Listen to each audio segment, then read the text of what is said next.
Hello all, చెన్నైలో చాలా beaches ఉన్నాయి. అందులో కోవలం బీచ్ ఒకటి. ఈ బీచ్కి వెళ్ళే దారిలో మసీద్ కనిపిస్తుంది. ఇలాగా బాగుంటుంది, దర్శనం చేసుకోండి.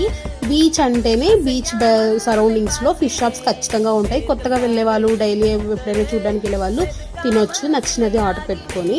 చూడండి ఎలా ఫ్రై చేస్తున్నారో. ఈవినింగ్ అయితే చాలు బీచ్ ఉప్పొంగిపోతూ ఉంటుంది. వేవ్స్ చాలా వస్తాయి ఈవినింగ్ టైంలో. చూసేసి అలా వెళ్ళొచ్చు. చాలా ప్లేయింగ్ యాక్టివిటీస్ ఉంటాయి. మేము ఈసారి కొలంబస్ ట్రై చేసాము, మంచిగా ఫన్నీగా అనిపించింది. అలాగే వేడి వేడి మిర్చి బజ్జి తినేసి నెక్స్ట్ రింగ్ గేమ్ ప్లే చేసాము. నేనైతే చాలా టాయ్స్ విన్ అయ్యాను. నెక్స్ట్ టైం ఒక వీడియోలో చూపిస్తాను అండి. ఇంకా మిగతా కూడా ప్లే చేసేసి అలాగా ఫిష్ కొంచెం స్పీడ్గా ట్రై చేసేసి ఒక మంచి గోళీ సోడా తాగేసి ఇంకా స్టార్ట్ అయిపోయాము. ఇక్కడే బీచ్ దగ్గరలో ఈ పెన్నం, పొంగనాల పెన్నం 250 అంట. ఒకటి కొనేసుకొని ఇంటికి వెళ్ళిపోయాము. Thanks for watching. ఛానల్ని సబ్స్క్రైబ్ చేసుకొని బెల్ ఐకాన్ క్లిక్ చేయండి. Bye bye.